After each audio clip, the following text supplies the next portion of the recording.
Hello साथियों, नमस्कार। आप सभी का स्वागत है मनीष मोरा क्लासेस में। आज हम पुनः उपस्थित हुए हैं कुछ नए क्वेश्चन की श्रृंखला के साथ, जो प्रीवियस ईयर में पूछे गए अनेक परीक्षाओं में आए हुए प्रश्न हैं, जो परीक्षा की दृष्टि से काफ़ी महत्वपूर्ण हैं। आइए बिना देरी करते हुए हम क्वेश्चन स्टार्ट करते हैं, जिसमें पहला क्वेश्चन है, बायो संयंत्र से निष्कासित निम्नलिखित में से कौन सी गैस ईंधन गैस के रूप में प्रयोग में आती है? तो ऑप्शन ए है ब्यूटेन, बी है प्रोपेन, सी है मेथेन और डी है एथेन। तो इसका राइट आंसर है ऑप्शन नंबर सी, वह मेथेन गैस है। नेक्स्ट क्वेश्चन, भारत के निम्नलिखित क्षेत्रों में से किसमें भूतापीय ऊर्जा स्रोत नहीं पाए गए हैं? ऑप्शन ए है गोदावरी डेल्टा क्षेत्र में, बी है गंगा डेल्टा क्षेत्र में, सी है हिमालय में और डी है पश्चिमी घाट क्षेत्र में। तो हिमालय में भूतापीय ऊर्जा के स्रोत नहीं पाए गए हैं। इसी क्रम में अगला क्वेश्चन, निम्नलिखित ऊर्जा स्रोतों में से कौन सा पर्यावरण को स्वच्छ रखने के लिए सर्वोत्तम है? ऑप्शन ए है पेट्रोलियम उत्पाद, बी है वन उत्पाद, सी है नाभिकीय विखंडन और डी है सौर सेल। तो आप सभी लोग जानते हैं, सौर सेल के द्वारा पर्यावरण को स्वच्छ रखा जा सकता है, अर्थात ऑप्शन नंबर डी सही है। अगला क्वेश्चन जो कथन से है, जीवभार गैसीकरण को भारत में ऊर्जा संकट के धारणीय या सस्टेनेबल हलों में से एक समझा जाता है। इस संदर्भ में कौन सा कथन सही है? कथन ये है, नंबर 1 है नारियल आवरण, मूंगफली का छिलका और धान की भूसी का उपयोग जीवभार गैसीकरण के लिए किया जा सकता है। और नंबर 2 है जीवभार गैसीकरण द्वारा जनित ज्वलनशील गैसों में केवल हाइड्रोजन और कार्बन डाइऑक्साइड होती है। और नंबर 3 है जीवभार गैसीकरण द्वारा जनित ज्वलनशील गैसों को ऊष्मा उत्पादन में सीधे ही उपयोग कर सकते हैं, लेकिन अंतर्दहन इंजनों में नहीं। तो नीचे दिए गए कूट के आधार पर सही उत्तर का चयन करना है। ऑप्शन ए है केवल 1, बी है केवल 2 और 3, सी है केवल 1 और 3, डी है तीनों। तो इसका राइट आंसर है ऑप्शन नंबर ए, इसमें केवल पहला स्टेटमेंट सही है। पहला स्टेटमेंट, नारियल आवरण, मूंगफली का छिलका और धान की भूसी का उपयोग जीवभार गैसीकरण के लिए किया जा सकता है। अगला क्वेश्चन इसी क्रम में,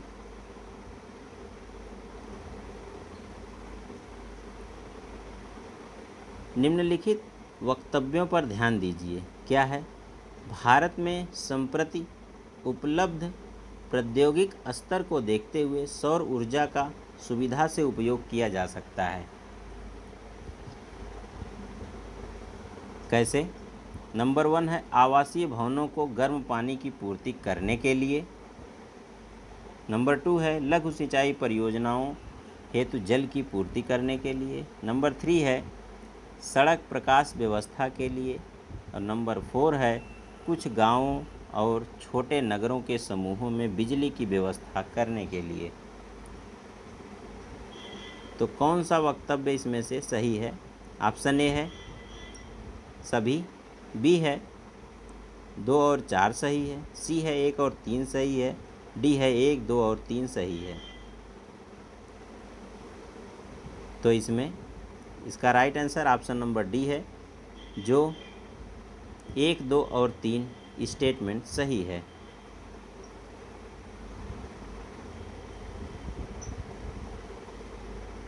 आवासीय भवनों को गर्म पानी की पूर्ति करने के लिए। नंबर 2 है लघु सिंचाई परियोजनाओं हेतु जल की पूर्ति करने के लिए। और नंबर 3 है सड़क प्रकाश व्यवस्था के लिए। इसी क्रम में अगला क्वेश्चन है, नीचे 4 ऊर्जा फसलों के नाम दिए गए हैं, इनमें से किस एक की खेती एथेनॉल के लिए की जा सकती है? ऑप्शन ए है जेट्रोफा, बी है मक्का, सी है पोंग मिया और डी है सूरजमुखी। तो इसका राइट आंसर है ऑप्शन नंबर बी मक्का, जो एथेनॉल के लिए की जा सकती है।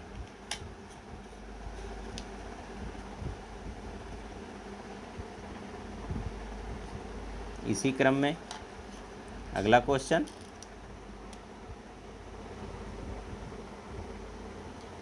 निम्नलिखित ऊर्जा में से कौन सी जैविक मात्रा में सर्वाधिक उपयोग की जाती है?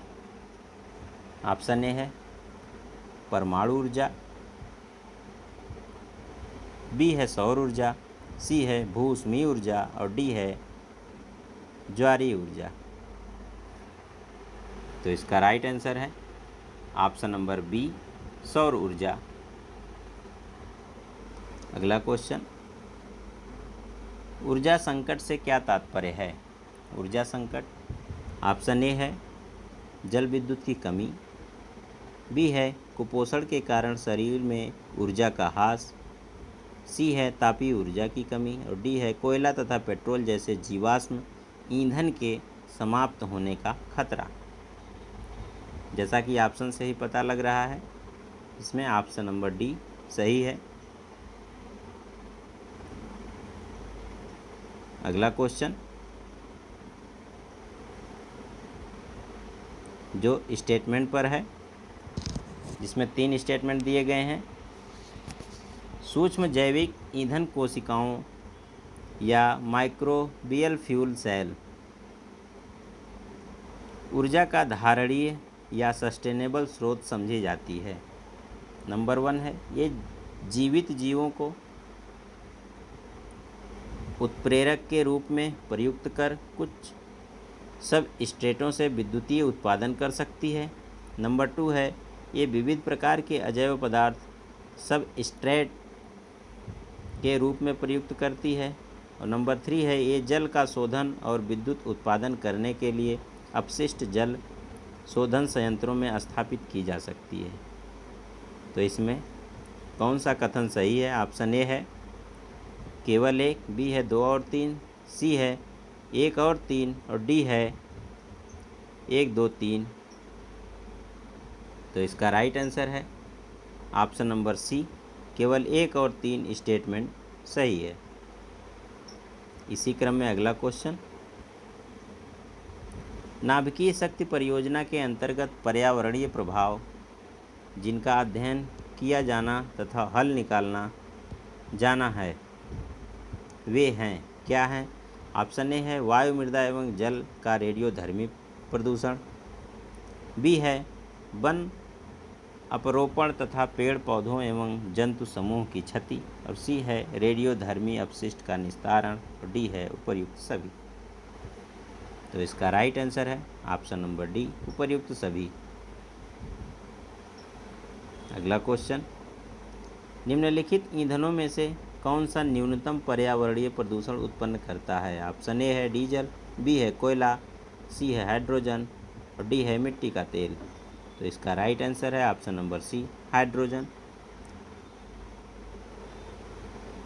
इसी क्रम में अगला क्वेश्चन, भारत में धारणीय विकास के दृष्टिकोण से विद्युत उत्पादन का सबसे अच्छा स्रोत कौन सा है?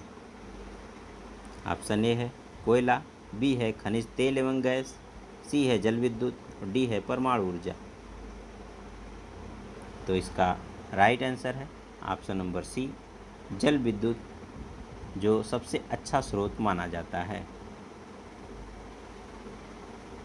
इसी क्रम में अगला क्वेश्चन, भारत में निम्नलिखित में से कौन नवीनीकरण ऊर्जा स्रोत सर्वाधिक संभाव्यता वाला है?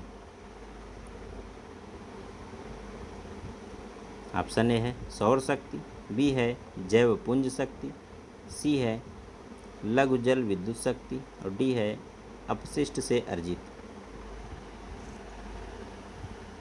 तो इसका राइट आंसर है ऑप्शन नंबर ए सौर शक्ति। इसी क्रम में अगला क्वेश्चन, निम्नलिखित में से कौन सी बायोडीजल की फसल है? तो आसान सा क्वेश्चन है। ऑप्शन ए है कपास, बी है गन्ना, सी है जेट्रोफा और डी है आलू। तो आप सभी लोग इसका आंसर जानते हैं। जो right answer option number C jatropha है, जो बायोडीजल की फसल के रूप में जाना जाता है। इसी क्रम में अगला क्वेश्चन, निम्नलिखित में से कौन वैकल्पिक ऊर्जा का सबसे बड़ा संग्रहार है? ऑप्शन ए है सौर ऊर्जा, बी है ज्वारीय ऊर्जा, सी है परमाणु ऊर्जा और डी है भू ऊष्मीय ऊर्जा। तो इसका राइट आंसर है ऑप्शन नंबर ए सौर ऊर्जा, जो वैकल्पिक ऊर्जा के रूप में जाना जाता है। अगला क्वेश्चन कथन और कारण से है। कथन क्या है? कोयला आधारित तापीय बिजली घर अम्ल वर्षा में अंशदायी होते हैं। और कारण क्या है? कोयले के जलने पर कार्बन की ऑक्साइडें उत्सर्जित होती हैं। अब इसमें ऑप्शन क्या है? ऑप्शन ए है ए तथा आर दोनों सही है तथा आर ए का सही स्पष्टीकरण है, बी है ए तथा आर दोनों सही है किंतु आर ए का सही स्पष्टीकरण नहीं है, और सी है ए सही है परंतु आर गलत है, डी है ए गलत है परंतु आर सही है। आप सभी लोग विचार करके बताएंगे। तो इसका राइट आंसर है ऑप्शन नंबर बी, ए तथा आर दोनों सही है किंतु आर जो है ए का सही स्पष्टीकरण नहीं कर रहा है।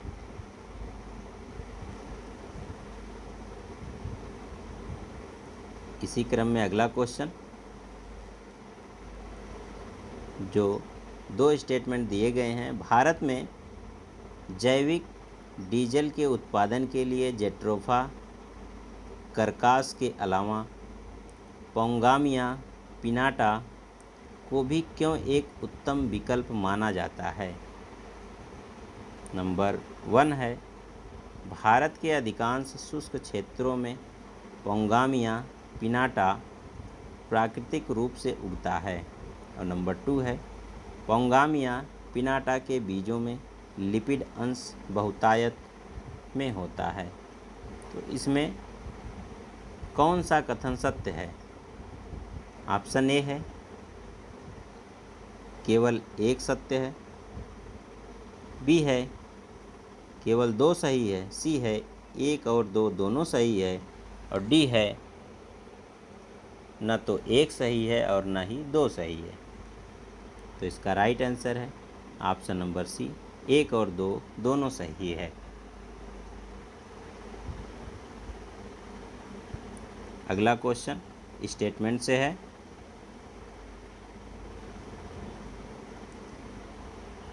फ्यूल सेल जिसमें हाइड्रोजन से समृद्ध ईंधन और ऑक्सीजन का उपयोग विद्युत पैदा करने के लिए होता है, तो इसके संदर्भ में कथनों पर विचार करना है। कथन क्या है? यदि शुद्ध हाइड्रोजन का उपयोग ईंधन के रूप में होता है तो फ्यूल सेल उप उत्पाद या बाई प्रोडक्ट के रूप में ऊष्मा एवं जल का उत्सर्जन करता है। और नंबर 2 है फ्यूल सेल का उपयोग भवनों को विद्युत प्रदाय के लिए तो किया जा सकता है किंतु लैपटॉप कंप्यूटर जैसी छोटी युक्तियों या डिवाइसेस के लिए नहीं। और नंबर 3 है फ्यूल सेल्स प्रत्यावर्ती धारा के रूप में विद्युत उत्पादन करते हैं। तो इसमें कौन सा कथन सत्य है? जिसमें ऑप्शन दिया है, ऑप्शन ए है केवल पहला सत्य है, बी है 2 और 3 सही है, सी है केवल 1 और 3 सही है और डी है तीनों सही है। तो इसका राइट आंसर है ऑप्शन नंबर ए केवल पहला स्टेटमेंट सही है, अर्थात नंबर 1। इसी क्रम में अगला क्वेश्चन, सौर ऊर्जा निम्न में से किससे प्राप्त होती है? आसान सा क्वेश्चन है, तो आप सभी लोग जानते हैं इसका right answer option number C है, जो सूर्य है। इसी क्रम में अगला क्वेश्चन, निम्नलिखित में से कौन सा ईंधन न्यूनतम पर्यावरण प्रदूषण उत्पन्न करता है? ऑप्शन ए है हाइड्रोजन, बी है पावर एल्कोहल, सी है पेट्रोल, डी है संपीड़ित प्राकृतिक गैस या सीएनजी। तो इसका राइट आंसर है ऑप्शन नंबर ए हाइड्रोजन, जो न्यूनतम पर्यावरण प्रदूषण उत्पन्न करता है। इसी क्रम में अगला क्वेश्चन, जैव ईंधन के संबंध में निम्न में से कौन सा कथन सत्य नहीं है? तो जैव ईंधन के संबंध में कौन सा स्टेटमेंट सही नहीं है? ऑप्शन ए है जैव ईंधन पारिस्थितिकी अनुकूल होता है, बी है जैव ईंधन लागत प्रभावी होता है, सी है जैव ईंधन ऊर्जा संकट के समाधान में योगदान दे सकता है, और डी है जैव ईंधन मक्का से भी बनता है। तो सत्य नहीं है, विशेष ध्यान दीजिएगा, नहीं है। तो इसका राइट आंसर है ऑप्शन नंबर बी, जैव ईंधन लागत प्रभावी होता है।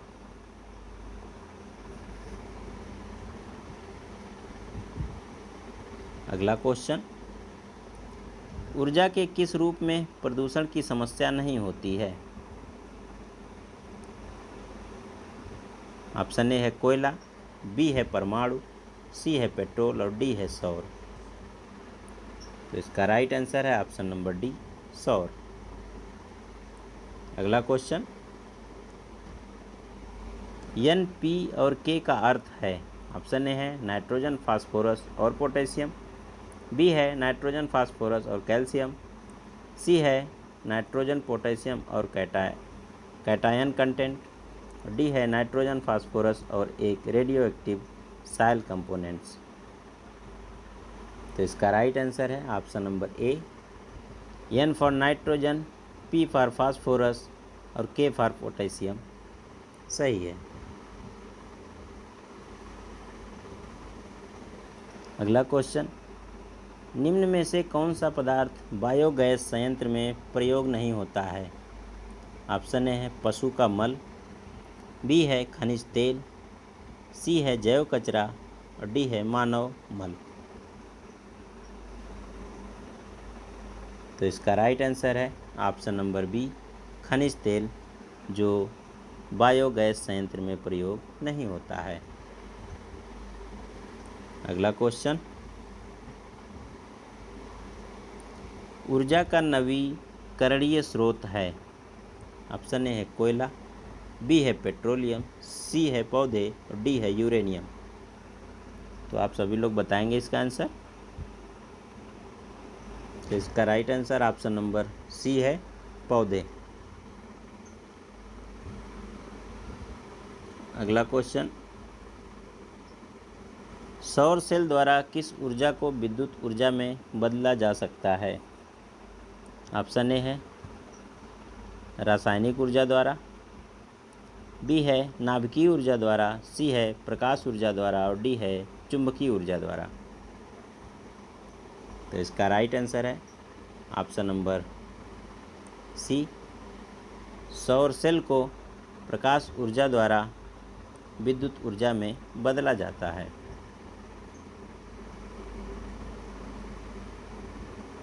अगला क्वेश्चन, सबके लिए सतत ऊर्जा दशक पहल है?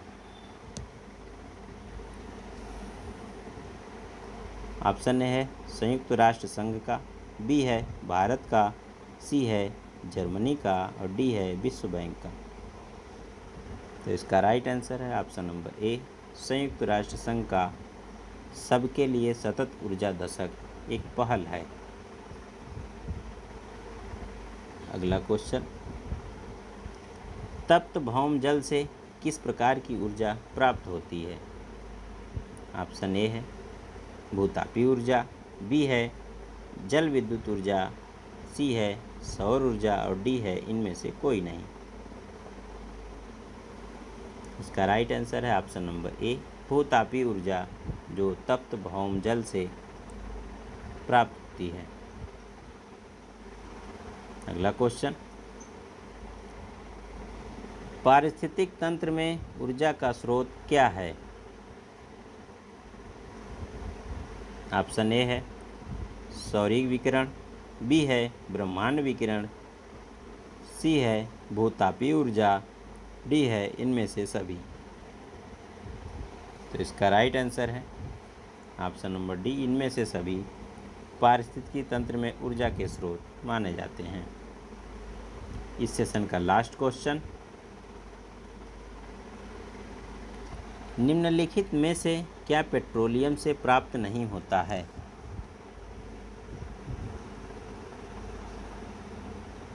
ऑप्शन ए है डीजल, बी है मोम, सी है ग्रीस और डी है कोयला। तो इसका राइट आंसर है ऑप्शन नंबर डी, पेट्रोलियम से कोयला प्राप्त नहीं होता है। पेट्रोलियम से मुख्यतः डीजल, मोम और ग्रीस जैसी वस्तुएं प्राप्त होती हैं।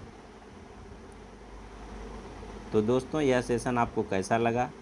यदि यह सेशन अच्छा लगा है तो चैनल को सब्सक्राइब करें तथा बेल आइकन अवश्य दबाएं, जिससे समय समय पर आपको नोटिफिकेशन मिलती रहे। Thank you.